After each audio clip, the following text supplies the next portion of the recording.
मैं अभी आ गया हूँ बोरा केव्स अराकू वैली में। तो ये है टिकट काउंटर, 80 रुपये की एक टिकट है। और इधर क्लॉक रूम है, यहाँ मैंने अपना बैग रख दिया, वो ज़रूरी सामान पीठ पे रख लिए। Let's go inside. ये बोरा केव के बारे में लिखा हुआ है, main entrance of Bora cave सीचर, अल्टीट्यूड ऑफ 705 मीटर।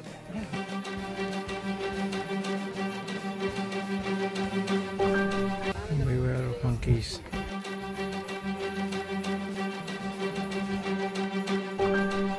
ये है गुफा का पहला लूप, जैसे मैं ऊपर से नीचे उतर रहा हूँ।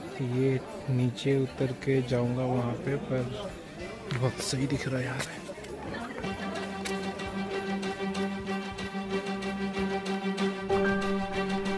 Foundation stone for illumination of Borra caves made by doctor Mrs J Geeta Reddy, honourable minister for tourism, culture and sports, on 21 November 1992।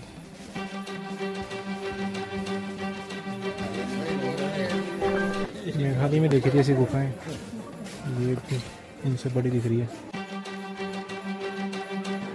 Movie वगैरह में देखे थे ऐसे सीन अभी तक।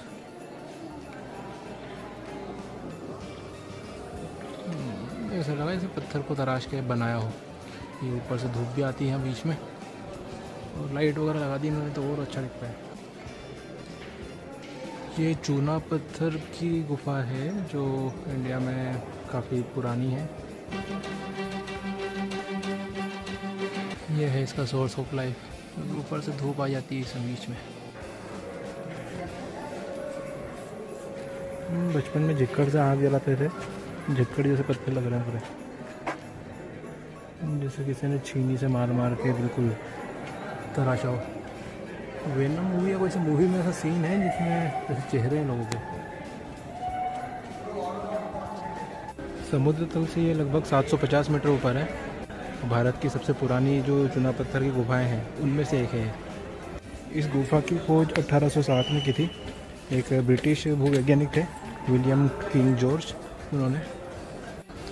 यहाँ टेम्परेचर ऑलमोस्ट पूरे साल एक जैसे ही रहता है। अभी भी मुझे अच्छा सा ठंडा ठंडा फील हो रहा है, जबकि मौसम गर्मी का है। ये गोस्तानी नदी के बहाव से जो चट्टानें कटती है उसकी वजह से बनी है। ये स्टोन ऐसा लग रहा है जैसे सच में पिलर खड़ा हो, क्योंकि इधर से इसने इसको बांध के रखा है ऊपर, जबकि ये है एकदम स्टोन, लाइमस्टोन, जो नेचुरली फॉर्म हुआ है। ये गुफाएं छत से नीचे लटकती हुई जो संरचनाएं दिख रही है इस टाइप की, उसके लिए भी, और नीचे से भी ऊपर भी आती है संरचना इसमें, उसके लिए भी फेमस है। दोनों ही चीज़ होती है इसमें।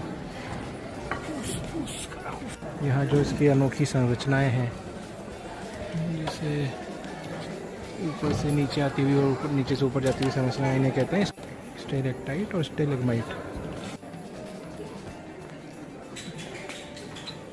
गीली भी लग रही है। छोटा सा दरवाजा है, इसमें से निकलते हैं।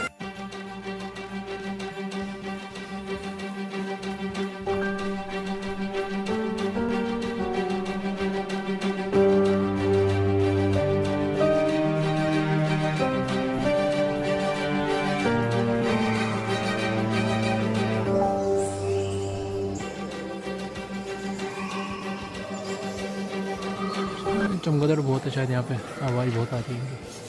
बहुत हाइट है इसकी, कम से कम ये होगा 60, 70, 80 फीट के आसपास ऊपर। वाह, ये तो डायनासोर जैसे लग रहा है। गाइस बता नहीं सकता कितना अच्छा लग रहा है, बहुत ही प्यारा लग रहा है।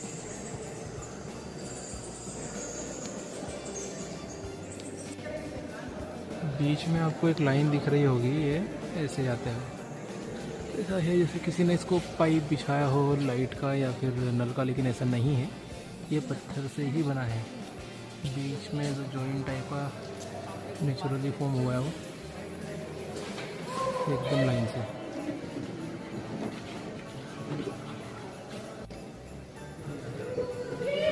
ये हनुमान जी की मूर्ति,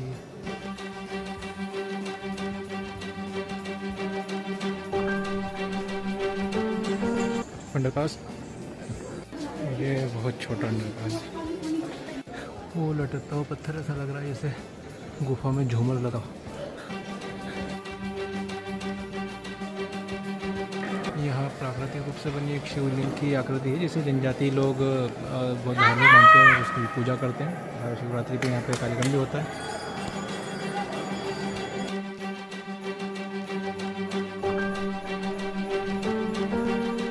ये है गोस्तानी रिवर जिसकी वजह से बोरा केव्स बनी है।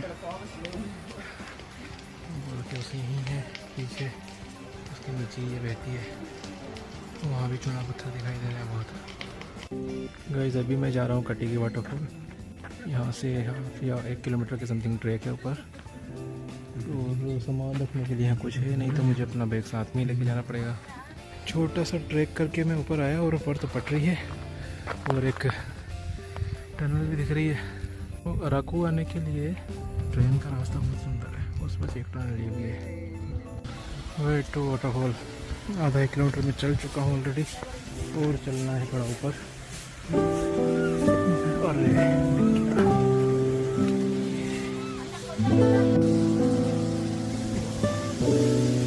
बहुत ऊपर से गिरता है क्योंकि मैं बहुत ऊंचाई पे हूँ।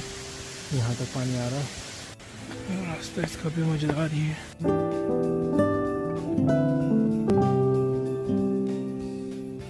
थोड़ा और ऊपर जाना है अभी।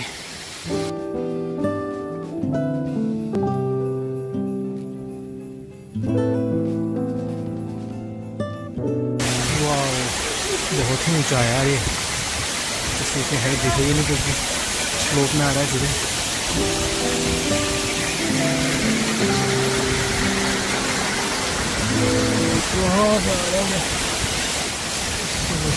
इसके भी आगे सारा, इसकी हाइट लगभग 50 फीट या 15 मीटर के आसपास है। इतनी ऊपर से नीचे गिरता है। इसका नाम कटी की वाटरफॉल कटी की गांव के नाम से आया क्योंकि ये कटी की गांव में आता है। तो ये एक प्राकृतिक स्विमिंग पूल जैसा ही बन जाता है, लोग एंजॉय कर रहे हैं इसमें। फर्दर नीचे गिरता है। तो ये झरना भी गोस्तानी नदी का ही पार्ट है, उसकी एक धारा है जो इसमें से बहती है। बीच में ही रेलवे का फाटक पड़ता है जो बोरा केव्स जाते हैं। वापसी में गेट बंद।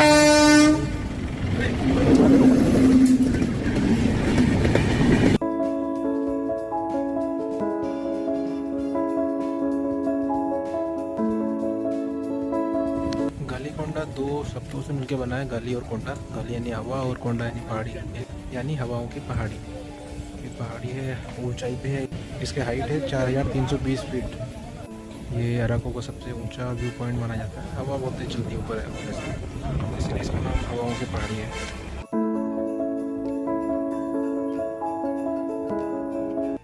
रास्ते में मुझे बहुत सारे ऐसे पेड़ दिखे जिनमें बहुत सारी बेलें लपेटी हुई है। मैं नीचे से ऊपर हरे दिखता हूँ ऊपर तक।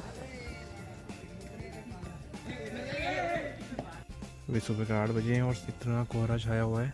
यहाँ सामने ही माउंटेन वैली है। इस रिसोर्ट का नाम भी माउंटेन व्यू रिसोर्ट है, पर कुछ दिख नहीं रहा है। मैंने सोचा था सुबह से वीडियो बनाऊंगा माउंटेन वगैरह का। ये इनका कैंटीन एरिया है, लेकिन अभी ऑफ सीजन है तो सब बंद है। लेकिन मुझे तो सीजन बहुत अच्छा लग रहा है, भीड़ भी नहीं है तो ज़्यादा अच्छे से एंजॉय हो पा रहा है। रोड के सामने भी इनकी ही प्रॉपर्टी है, वो सिंगल कैंप है, इधर फैमिली कैंप है। और यहीं से दिखती है ये माउंटेन रेंज जो फोक में थोड़ी सी कम दिखाई दे रही है अभी। ये मेरा रिसोर्ट था, यहाँ पे रेन डांस होता, लेकिन अभी यहाँ में ही अकेला रुका था, कोई था नहीं, मैंने कुछ करवाया भी नहीं। और मेरा रूम मुझे अपग्रेड होकर मिला था। और यहाँ से माउंटेन व्यू दिखता है, जैसे इसका नाम है माउंट व्यू। मैं जा रहा हूँ अभी पदमपुरम गार्डन की तरफ। दोस्तों मैं आ गया हूँ अभी बोटानिकल गार्डन, जो कि है पदमपुरम अराकू वैली में। मोर बैठा हुआ है इन्होंने एंट्रेंस पे। शायद मैं पहला आदमी हूँ, यहाँ कोई नहीं आया अभी। बहुत सुबह आ गया हूँ, अर्ली मॉर्निंग में 8:30 पे। इसकी टिकट है 100 रुपये। और मैं पहला इंसान हूँ जो आया हूँ, तो उन्होंने मुझसे कैश में पैसे लिए, क्योंकि उन्हें बोनी कैश में करनी होती है। बोनी यानी जो शुरुआत होती है जिनकी। ये ट्री टॉप हट्स हैं जो पेड़ों के ऊपर हट्स बनी होती है वैसे, इसके लिए भी बहुत फेमस है। ये ऐसा लग रहा है जैसे बनाया है उसके ऊपर एक हट बनाई, पर ये ओरिजिनल पेड़ है क्योंकि ऊपर पत्ते भी दिख रहे हैं जो ओरिजिनल है। I love India, we all love India. लिप्टिस के बहुत बड़े बड़े पेड़ हैं इधर लाइन से।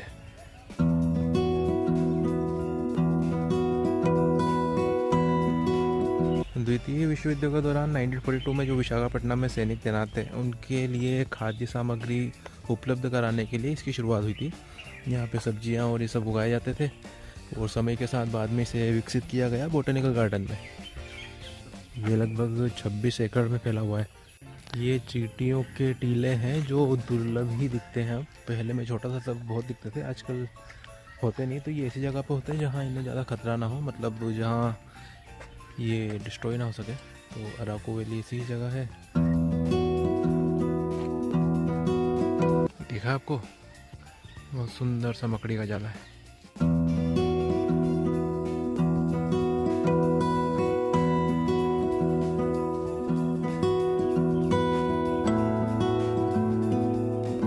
ये है पाम ट्रीज, इनमें अलग अलग टाइप की ये चीज़ें लगती हैं। जैसे ये शायद तांबुल है।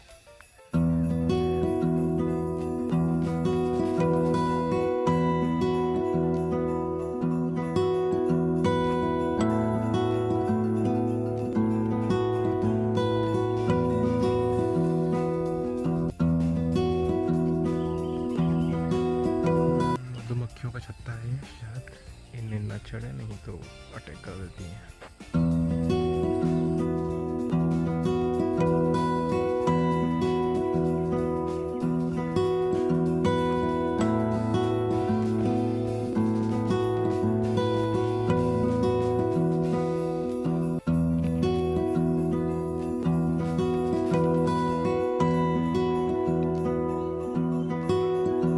बहुत बड़ा है यार, समझ नहीं आ रहा कहाँ कहाँ कवर करूँ इसको। दोस्तों अभी मैं आ गया हूँ tribal museum Araku. Actually Araku valley पूरी जनजातियों का ही निवास था, अभी भी है। यहाँ की एंट्री टिकट है 60 रुपये। और ये काफ़ी कुछ हैदराबाद के शिल्पारंभम जैसा ही है। आदिवासियों के जो रहन सहन और उनकी दिनचर्या वगैरह होती है वही सब इसमें डिपिक्ट किया हुआ है। इसकी स्थापना 1996 में आंध्र प्रदेश सरकार ने की थी, ताकि ये जो आदिवासी हैं यहाँ के, उनकी परंपरा, उनकी संस्कृति, उनकी जीवन शैली सब कुछ यहाँ पे दर्शा सके।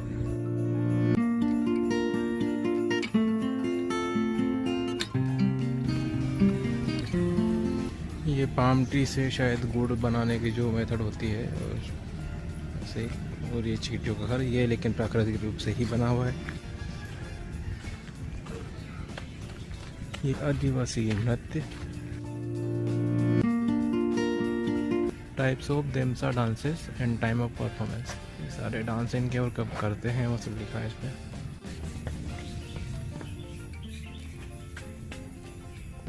ये सारे इनके औजार और ये जो काम करते हैं। वैसे इनमें से काफ़ी कुछ काम वैसे हैं जो हमारे गांव में भी पहले होते थे और मैंने खुद ने भी देखे हैं।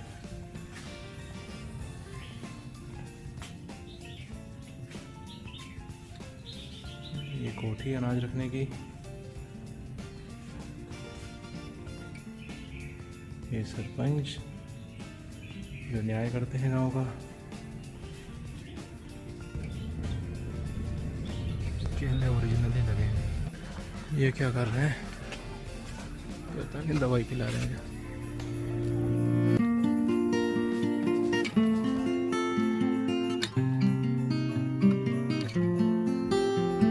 आदिवासी देवालयम मतलब इनका मंदिर। तीर कमान और भाले से ये शिकार करते थे और ये इनके औजार। ये हिरन को मार के फिर लटका के ला रहे हैं। ये जंगली भैंसों के सींग और साथ में कुत्ता रखते थे। जो मूसली वगैरह होती है वो गेहूँ साफ करने के लिए। और ये स्टोन ग्राइंडर जो भट्टी होती है अभी भी यूज़ में आती है वो जगह।